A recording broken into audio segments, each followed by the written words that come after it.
Bonjour à tous, bonjour à toutes, bienvenue à notre rendez-vous maintenant mensuel, quasiment mensuel, où nous avons un invité qui vient évoquer Jean-Pierre, la mémoire de Jean-Pierre Adams, puisque depuis quelque temps, vous en avez l'habitude sur notre chaîne YouTube.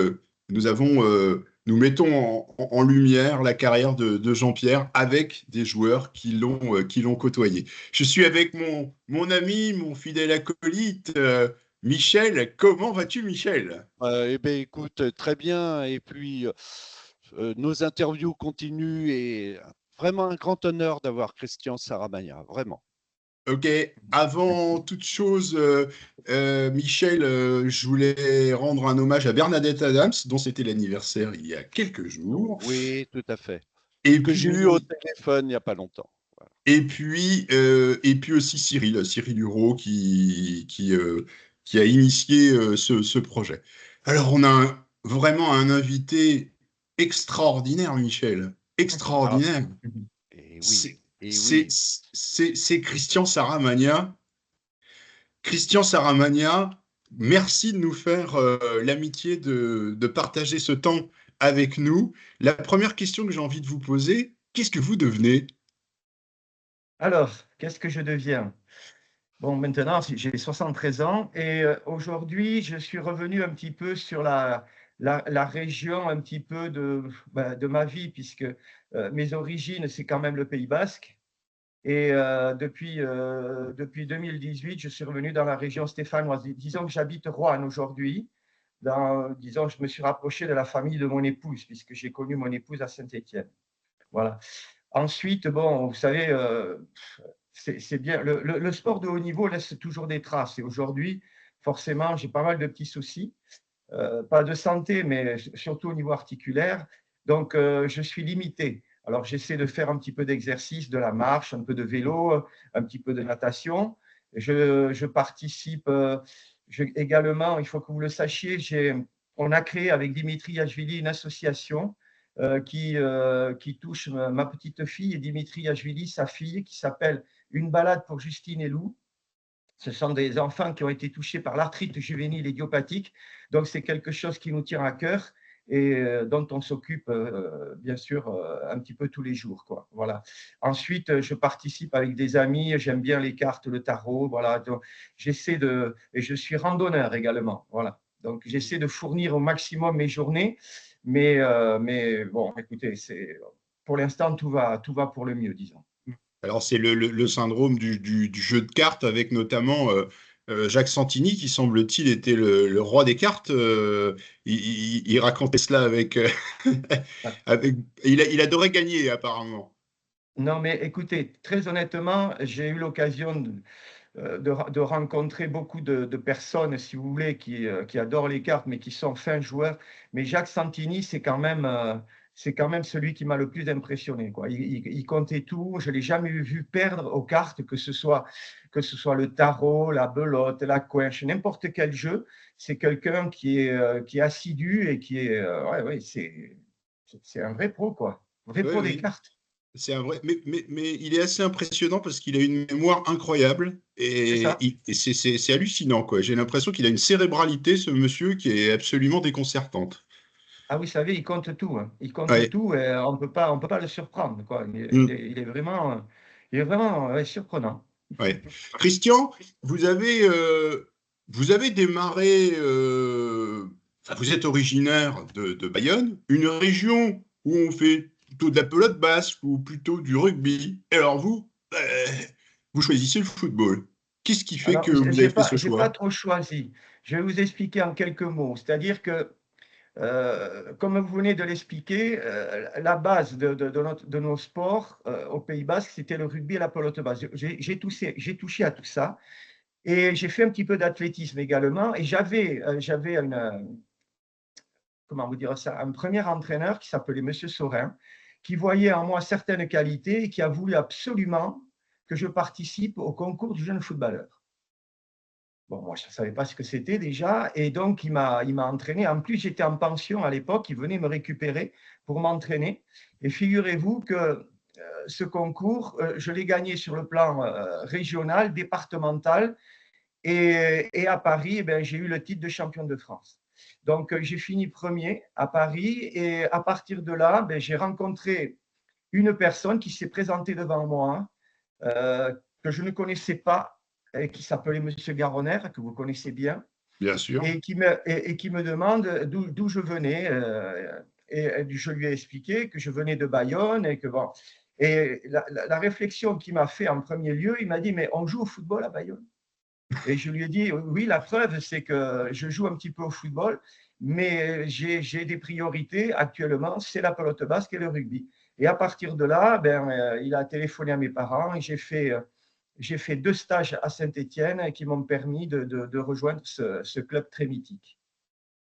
L'avenir nous a montré aussi qu'à Bayonne, on pouvait produire des capitaines d'équipe de France, des champions du monde et des entraîneurs de renom, puisque Didier Deschamps est, je crois, bayonnais. Absolument, absolument, oui. Oui.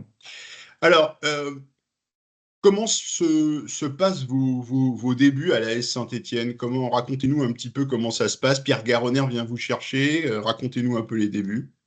Alors, donc, bon, pas très bien. Je vais vous expliquer en quelques mots du fait que moi, j'avais une dérogation. J'étais cadet à l'époque. J'avais une dérogation et je jouais avec l'équipe première de l'Aviron Bayonnais. Et je me souviens de ce fameux match en Coupe de France où malheureusement, je me blesse gravement puisque j'avais un arrachement des ligaments de la cheville externe. Donc, on a en fait part à M. Garonner, et M. Garonner tout de suite a dit non, il n'y a aucun problème, Christian, on va le récupérer, on va le mettre entre les mains de ce qui se faisait de mieux à l'époque, que ce soit en kinésithérapie et bien sûr sur le plan médical. Et il n'a rien voulu savoir. Donc, j'ai rejoint dans un premier temps le club blessé. Et j'ai quand même mis entre 8 et 10 mois pour me remettre. Et par la suite, bon, écoutez, c'était exceptionnel parce que ce club était un peu en avance sur tout. Dans la préparation. Bon, déjà, j'ai rencontré un homme qui s'appelait Albert Batteux à l'époque, Eh oui. qui était un homme qui parlait le football, vous ne pouvez pas vous imaginer. Vous savez qu'en règle générale, un entraîneur, il essaie de mobiliser l'attention de ses joueurs pendant 15 minutes avant les matchs. Parce qu'après, malheureusement, eh bien, lui, on restait entre 30 et 40 minutes et on était ébahis tellement qu'il parlait bien le football. Voilà. Et c'est un homme qui nous a permis, à cette époque-là, de baigner tout de suite dans la cellule professionnelle. Et ça a été un acquis formidable pour nous. Voilà. On avait des relations privilégiées avec les joueurs professionnels et c'était des gens qui nous accompagnaient à tout moment et on a toujours bénéficié de leur savoir, de leur expérience et qui nous a permis de devenir ce qu'on est devenu par la suite. Mais c'était vraiment un club qui était en avance sur tout. Surtout. Ouais. Alors, évidemment, vous le savez, Christian, hein, notre émission est dédiée à Jean-Pierre Adams. Michel, qui a été son copain d'école, qui a un groupe, Jean-Pierre Adams, jamais oublié, eh bien, continue de faire, si je peux me permettre, vivre la mémoire de Jean-Pierre. Michel, je vais te laisser la parole pour qu'on parle des premières rencontres, j'imagine, que Christian a pu faire avec Jean-Pierre. Absolument, oui, Christian. Et demander la toute première fois que vous avez rencontré Jean-Pierre, la toute première fois. La toute première fois, bon, c'est très lointain, hein, mais Jean-Pierre, bon, c'était un adversaire. Bon, c'était contre Nîmes Olympique. Et puis, bien Ouais, sûr, je l'ai rencontré, je l'ai côtoyé en équipe de France. absolument. C'était un garçon formidable, Jean-Pierre. Forcément, même si c'est maintenant assez ancien et c'était d'une tristesse incroyable de voir comment il est parti. Et c'est un garçon qui était charmant, toujours le sourire, un super coéquipier qui mettait l'ambiance, mais c'était aussi un très très bon joueur. Vous vous souvenez de la Garde Noire, la Garde Absolument. Noire avec Marius Trésor. Et il avait aussi une certaine polyvalence. Parce que moi, Oui, je l'ai connu en jouant au milieu de terrain. Après, il a joué dans l'axe central, mais c'était un super joueur. Par contre, sur le terrain, il faisait valoir sa valeur athlétique. C'était un garçon agressif, toujours dans le bon sens du terme, mais c'était un super défenseur, un super défenseur. Et vous qui avez été entraîneur, on pose souvent la même question. Comme vous le savez, Jean-Pierre a commencé comme avant-centre à Fontainebleau. Et vraiment, Monsieur Firoud, pour le mettre en stopper, ça doit pas être commun, ça, quand même, de Non, c'est pas joueur. commun. Non, non, c'est pas commun. Vous savez, il y a eu des joueurs qui ont débuté leur carrière. Je vais vous parler d'un Lizarazu, par exemple. Bien Lizarazu, sûr. il jouait ailier gauche. Ouais, Neko aussi. Et Didier Kouikou a reconnu en lui beaucoup plus de qualités défensives qu'offensives. Voilà. Et Jean-Pierre, il était à la fois, oui, c'était un garçon qui aimait bien percuter, tout ça, mais je pense que Kader Firoud a reconnu en lui une certaine valeur sur le plan athlétique et sur le plan défensif que beaucoup de joueurs n'avaient pas à l'époque. Ouais. Et c'est pour cette raison qu'il a fait reculer d'un cran dans un premier temps et de 2 crans dans un deuxième temps. Et c'est devenu véritablement un super joueur international qui a été reconnu par tout le monde. Comme je le disais dans précédentes interviews, il me fait penser un peu actuellement à UP Mécano, un peu. Oui, oui, oui, oui, oui, oui, oui. C'est C'est vrai un que stopper. Un stopper, c'est un oui, oui, stopper, hein. oui, oui, c'est un stopper, mais Jean-Pierre, lui, il avait quelque chose en plus. Ah, Oui, il avait toujours quelque chose en plus. intéressant. Oui, c'était le fait d'avoir connu certains postes avant d'arriver à ce poste-là. Donc, il avait une qualité de relance, il participait davantage au jeu. Voilà, il avait un très bon jeu de tête. Donc, forcément, moi, je comprends Kader Firoud à un moment donné. Il se pose des questions et en définitif, il avait raison. Il avait raison. Et vous, vous l'avez côtoyé de près, étant attaquant et lui stopper, parce que vous l'avez rencontré contre Nîmes, vous l'avez rencontré contre Nice, oui, contre Nice. Oui, Voilà. Donc, mais vous étiez vous bien savez, placé. c'était toujours des déplacements difficiles. Vous savez, jouer des joueurs comme Jean-Pierre, c'était compliqué. Même Hervé Revelli, qui était directement confronté à l'axe central Ah ouais. de l'OGC Nice, lui aussi, il se posait des questions. C'était compliqué pour lui de jouer face à des joueurs comme Jean-Pierre. Et puis Jean-Pierre, il avait un gros mental.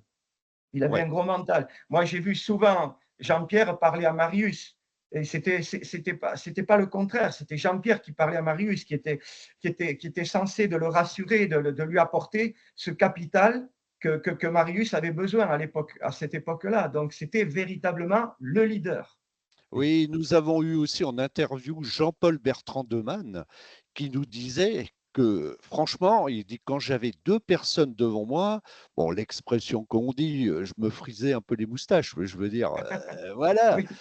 Non, mais c'est vrai. Mais c'est vrai, même en équipe de France. Je vous dis, quand Oui, vous aviez une garde noire comme Jean-Pierre et Marius, forcément, c'était sécurisant.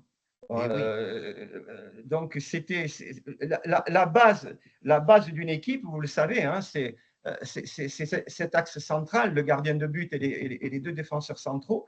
Et c'est ce qui a fait la force aussi de la Saint-Étienne à cette époque-là. Donc, on ne pouvait pas se tromper. Je veux dire, jouer avec des garçons comme ça, c'était vraiment rassurant. Et Christian, vous auriez Jean-Pierre devant vous, que lui diriez-vous? Jean-Pierre, sois gentil. Sois gentil. Non, Jean-Pierre, mais en tant que joueur ou en tant qu'homme? Bon, Les les deux, deux. les deux. Ben, ce que je lui dirais, c'est que Jean-Pierre, reste comme tu es. Tu es un garçon qui est formidable, qui est reconnu de tous. Tu es un Ouais. garçon à la fois d'une gentillesse extrême et tu es un joueur qui est reconnu euh, par tous comme un vrai défenseur, un leader et un homme formidable, quoi. Je sais pas, je sais pas peut-être les mots ou les expressions, mais disons qu'il faisait l'unanimité, Jean-Pierre. Oui. Et comment avez-vous appris ce terrible mois de mars 1982? Ah non, mais là, on n'y croyait pas. On n'y Oui. croyait pas parce que c'est fou de partir comme ça, quoi. Ah ouais. Non, c'était d'une tristesse incroyable, incroyable. C'est une douleur. C'est ouais, c'est fou, quoi. Ah là là, c'est partir aussitôt comme ça, en pleine, comment vous dire ça?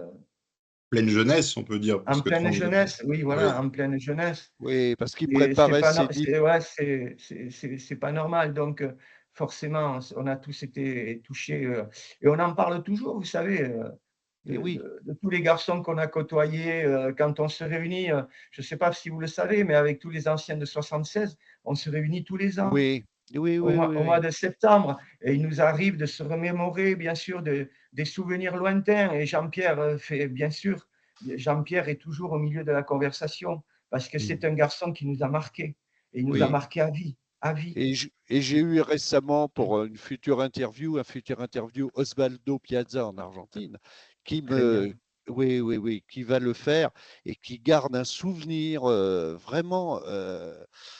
Il peut parler en tant que défenseur, hein. Et là, il nous a parlé de Jean-Pierre au niveau technique et tout.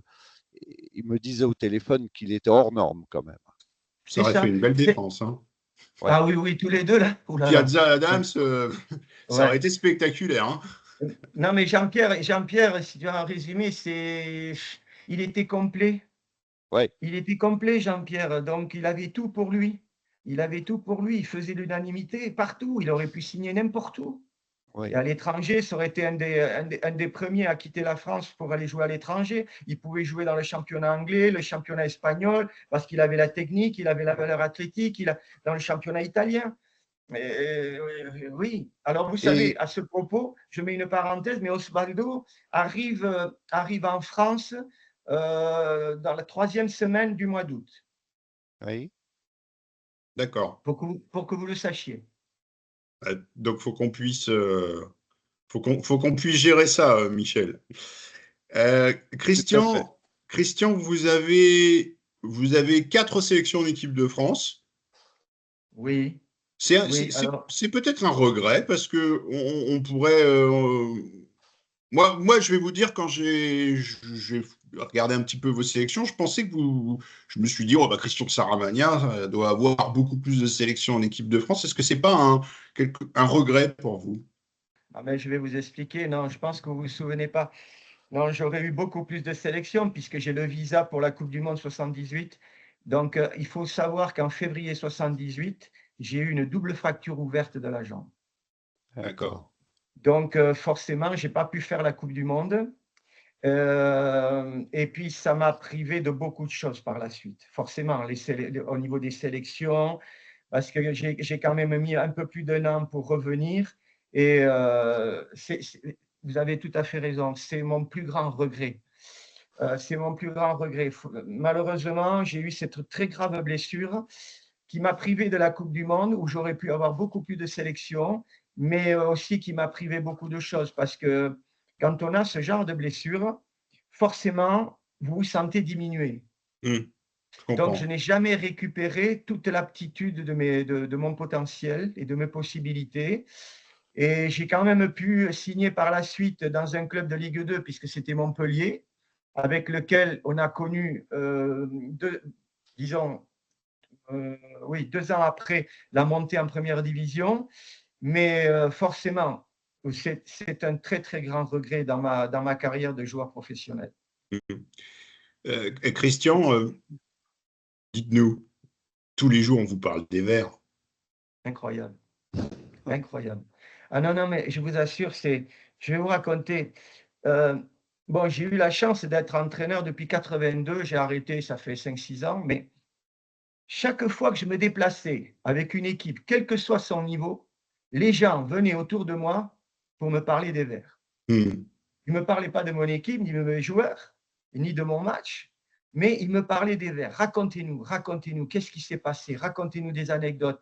Qu'est-ce qui est devenu Osvaldo Piazza? Qu'est-ce qui est devenu Kurkovic? Mais c'est fou.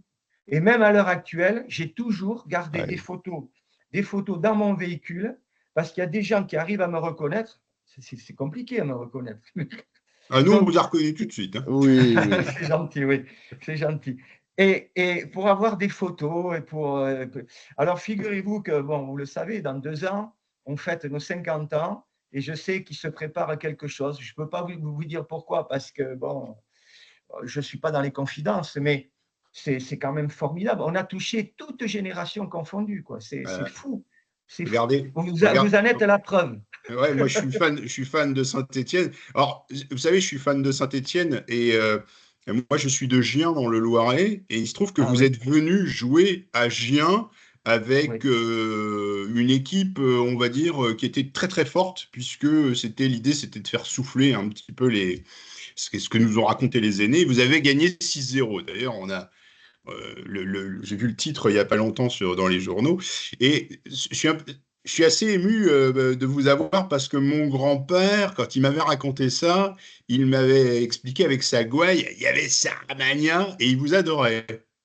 c'est gentil. Hélas, mon grand-père est plus de ce monde, mais si il savait que son petit-fils échangeait avec Saramagna, il aurait eu une fierté incroyable et tout Gien l'aurait su. Euh, mais pour vous dire, euh, il y a une chose par rapport à Saint-Étienne.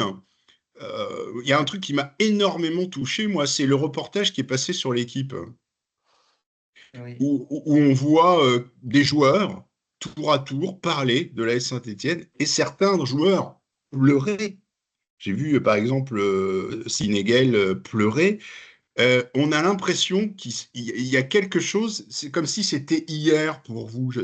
Peut-être que je me trompe, hein, mais c'est comme si euh, vous étiez encore, ça pouvait pas, vous pouviez pas oublier tout ça. Non, c'est impossible. Non, c'est impossible.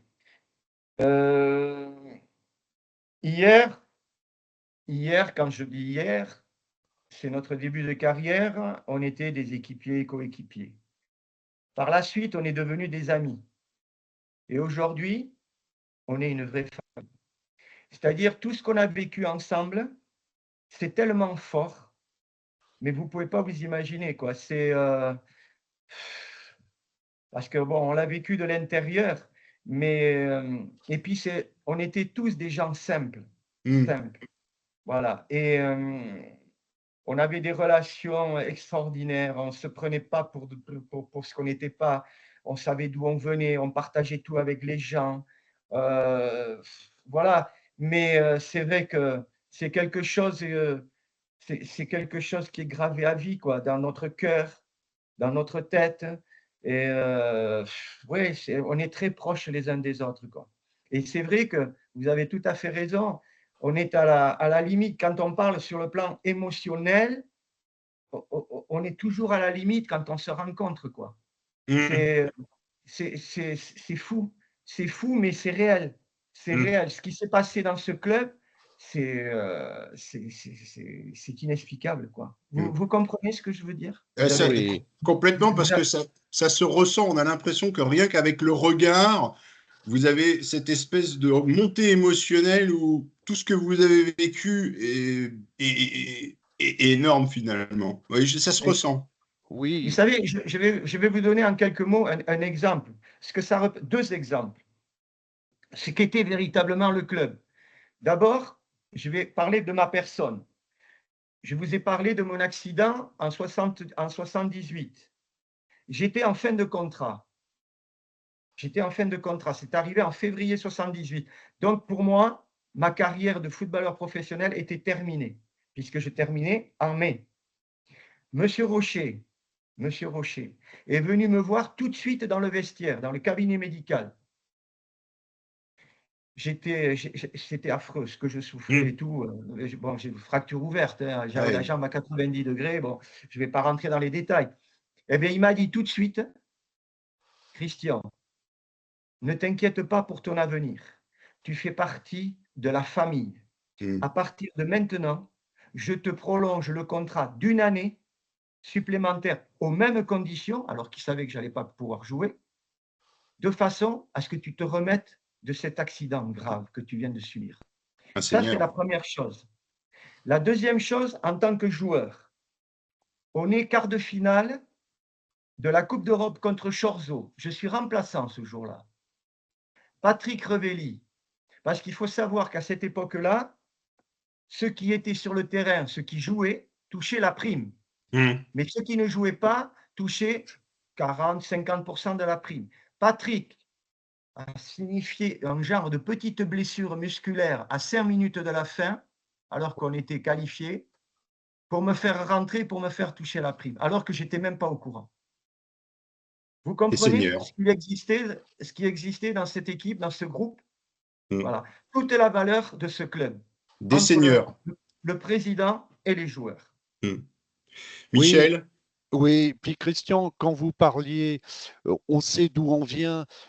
À propos de Jean-Pierre, moi je connais son histoire, vous connaissez aussi, il n'a pas eu Oui. une vie très facile. Arrivé en France, moi je l'ai vu arriver, hein, donc il est arrivé du Sénégal. Après, ah bon, vous connaissez l'histoire. Et là, ça doit forger un homme, moi je pense, et ça doit se ressentir, comme vous disiez, des seigneurs et savoir d'où on vient. Et dans l'époque où on vit, il y en a qui ne se rappellent pas d'où ils viennent non plus, hein. Voilà. Absolument, tout a changé. Moi, quand on fait des réunions comme ça, quand je prends la parole, je dis souvent, ma grande fierté, c'est de dire qu'aujourd'hui, je suis fier d'être fils et petit-fils de boulanger. Et, et c'est vrai qu'on est un petit peu tous pareils, quoi. Je veux dire, le football, on a parce qu'on a la chance d'avoir été joueur professionnel. C'est un honneur, c'est un bonheur, mais je veux dire, ouais, ça reste éphémère. On n'est rien de plus qu'une personne, qu'une personne lambda qu'on rencontre tous les jours. Et notre grand bonheur, c'était d'aller vers les gens, d'être, comment vous dire, d'être proche de tous ces supporters et de partager tous les moments que l'on vivait au quotidien. Voilà. Et aujourd'hui, rendez-vous compte ce que c'est devenu. Mm. Bon, il y a tellement de qualificatifs. On ne se reconnaît plus dans ce milieu. On ne se reconnaît plus. Et une dernière chose, quand même, parce que je suis de cette génération-là, hein, des Verts. Je suis né en 1950, vous voyez.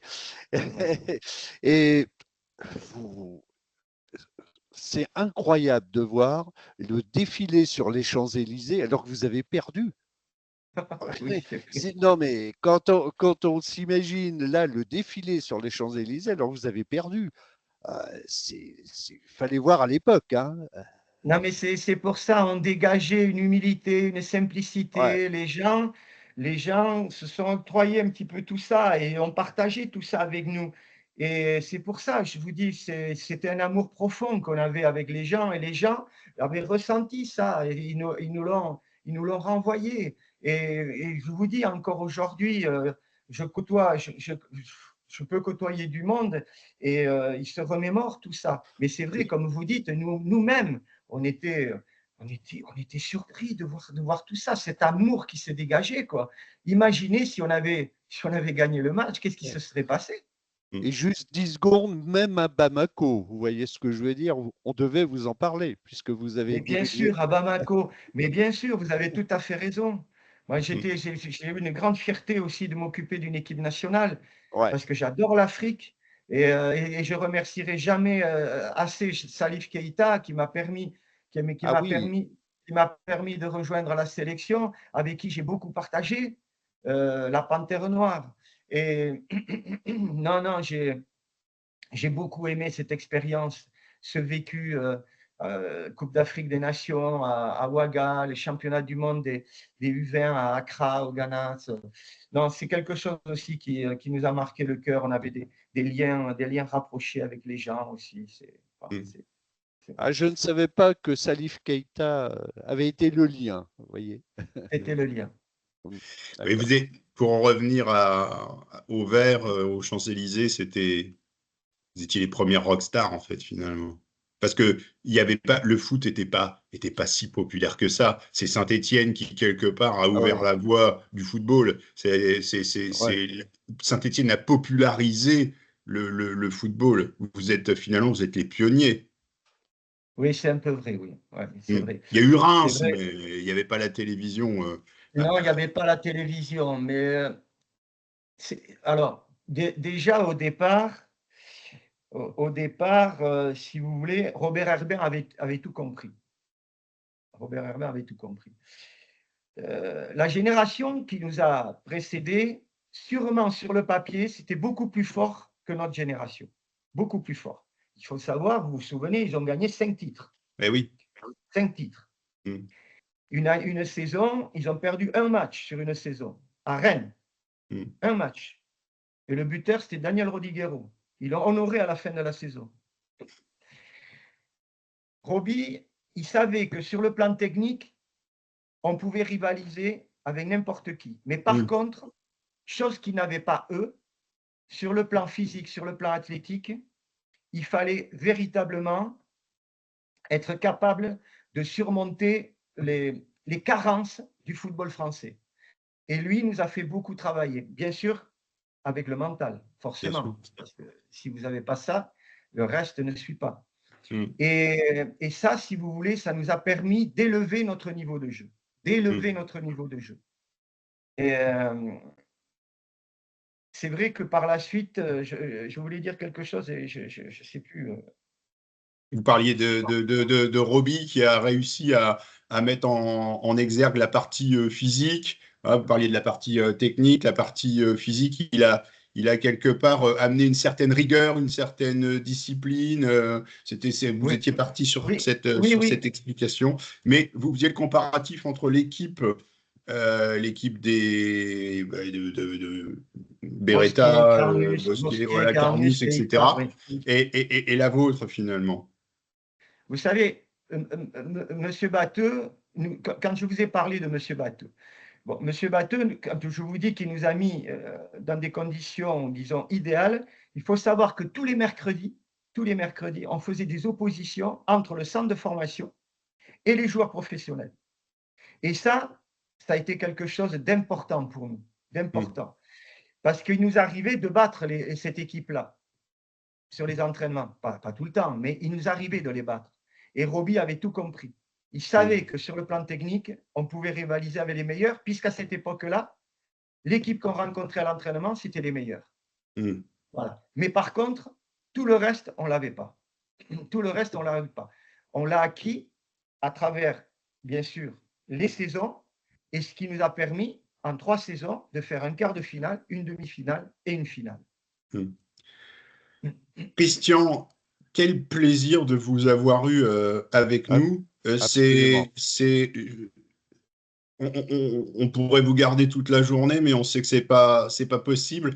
Je vais laisser le mot de la fin à Michel. Michel, tu as peut-être une dernière question pour Christian, une question ou deux rapide, mais on va essayer d'être dans les temps, comme on dit. Oui, oui, peut-être une dernière question. Euh, Est-ce que Jean-Pierre aurait pu devenir, il préparait ses diplômes d'entraîneur quand il lui était arrivé ce destin tragique, aurait-il pu devenir un bon entraîneur parce que il était apprécié au PSG par les jeunes. On a eu des jeunes de centre de Ah formation. oui, Thierry Morin Thierry Morin, j'ai eu plusieurs fois et Jean-Marc d'autres joueurs, Pilorget. Jean-Marc Pilorget, qui vraiment avait un souvenir de Jean-Pierre. Une petite anecdote, Jean-Pierre, quand il allait à l'entraînement, il prenait dans sa voiture, dans sa Mercedes à l'époque, il prenait les jeunes du centre de formation. Il était apprécié des jeunes. Vous pensiez que ça aurait venu un bon entraîneur? Mais vous savez, moi, j'ai eu l'occasion de discuter de Jean-Pierre avec des garçons comme Michel Mézy, comme bon. Ouais, Mais il avait de l'aura. Même au niveau du vestiaire, il faisait passer des messages. Donc déjà, ça, il l'avait. Il l'avait. Moi, je pense, sincèrement, c'est vrai qu'il aimait beaucoup aussi être entouré de jeunes, tout ça. Que ce soit dans un centre de formation ou pour une équipe professionnelle, je suis persuadé qu'il aurait fait une carrière d'entraîneur. Mm. Persuadé. Mm. Parce qu'il avait tous les atouts pour lui. Tous les atouts. Ah oui. d'accord. Mm. Et une dernière chose, vous avez eu comme entraîneur à Martigues Ali Bernabia. Ali Benarbia. Ali Pas comme Bernabia. entraîneur, comme joueur. Comme Comme joueur. joueur, mais vous, en tant qu'entraîneur, vous l'avez entraîné à Martigues, je crois. Absolument. C'est ses Oui, débuts. Alors Ali c'est sûrement, euh, quand je suis arrivé, il y avait une épine dorsale, mais il manquait beaucoup, beaucoup de joueurs. Et quand j'ai vu ce joueur, tout de suite aux entraînements, j'ai dit, lui, il va faire quelque chose. c'est pour ça que je vous posais la question. Ouais, mais vraiment, c'était le profil type du numéro 10. c'était un passeur exceptionnel, Ali. Il sentait le football. À l'entraînement, il nous faisait des choses magnifiques. Et, et donc, moi, j'ai jamais été surpris de la carrière qu'il a fait par la suite. Jamais. Parce que déjà, à cette époque-là, il dominait le championnat de Ligue 2. Ne parlons pas de la Ligue 1, puisqu'il a fait un cours. Il n'est pas resté très longtemps à Martigues. Quand on voit ce qu'il a réalisé à Bordeaux, c'était véritablement le numéro 10, le numéro 1 à ce poste-là. Mais je suis sûr que, excuse-moi Michel, mais je suis sûr que le meilleur joueur que vous avez eu quand vous étiez entraîneur, c'était Lubomir Moravcik. Ah mon Dieu, quel joueur. Mais vous savez que c'est moi qui l'ai fait venir avec Bernard Bosquier. Ah non, bah alors écoutez, bénédiction absolue, parce que alors moi, Lubo, je trouvais que c'était… Bien sûr, Lubo, c'est moi qui l'ai fait venir, c'est moi qui entraînais la Saint-Étienne à l'époque. Oui, je sais, Bernard oui. Bosquier, et on a fait venir Titi Camara aussi. Ah oui, Titi Camara, oui. Ouais. Qui allait très très vite. Un peu maladroit devant les buts, mais… Oui, ouais, parce qu'il en faisait trop. Il en faisait trop. À des moments, on essayait de réduire les touches, les touches de balle à l'entraînement parce que souvent, il aimait tellement le ballon. Vous savez, en Afrique, ils le touchent le ballon, ils aiment ça. Et donc, on essayait de le discipliner dans ce domaine-là, mais c'était un super joueur. Mais Lubo, oh là là, c'est magnifique. C'était une œuvre d'art, ce garçon. Comment? C'était une œuvre d'art, ce garçon. Ah ouais. Ah, vraiment. Il aurait pu jouer n'importe où, lui. Oui, c'est ça. Je pense, et puis on va conclure parce qu'on va être… Mais je pense que Lubomir Moravcik, il aurait pu signer à l'OM, vous savez, juste dans la période faste de l'OM, à l'époque où il cherchait des joueurs un petit peu comme ça de spectacle. Alors lui, là-bas, je pense qu'il aurait enflammé tout le Vélodrome. Il savait tout faire en plus. Il avait une polyvalence. Quand je le mettais un petit peu sur le côté ou en numéro 10 ou comme ça, jamais de réflexion. Il acceptait toujours. C'était un super garçon, Lubo. J'ai toujours des relations avec Lubo. Oh, écoutez, vous lui direz que il y a des admirateurs. Enfin, moi, j'adorais ce joueur. Je le trouvais absolument merveilleux. Michel, je te laisse le mot de la fin. Oui, j'avais un tout petit faible parce que génération de 74, hein, Johan Cruyff et tout, sur Johnny Rep. Johnny Rep, Rockstar aussi. Là, je crois qu'on touche. En termes de rockstar, on est Beatles et Rolling Stones. Oh là, oh là là. C'est le très haut niveau. Très haut niveau. Ouais. Et je pense un homme bien, hein, je pense. Oui. Ah ben, vous savez que de temps en temps, il nous rejoint des fois de temps en temps quand il y a des réunions des anciens. On l'a vu de temps en temps, il vient. Oui, apparemment, il vient avec son camping-car, il va à Bastia. C'est ça. C'est ça. Un peu hippie, notre Johnny Rep. Bon, Christian, merci infiniment. Merci pour votre disponibilité, votre gentillesse. Vraiment, merci. Merci à vous. Et puis, on aurait eu plein de questions à vous poser. On vous remercie pour votre disponibilité. On vous souhaite une bonne fin de journée, Christian. Et puis, prenez soin de vous surtout. Merci beaucoup. Et j'ai une grosse pensée pour Jean-Pierre et bien sûr pour son épouse. Vraiment. Et en tout cas, je vous remercie de votre accueil. Il nous regarde régulièrement. Hein. Merci. Très bien. Je la salue, vraiment. Christian, au plaisir, en tout cas. Prenez soin de vous en tout cas. Merci. Également. Et merci beaucoup, Christian. Vraiment. Au revoir. Merci. Au plaisir. Au revoir. Au revoir.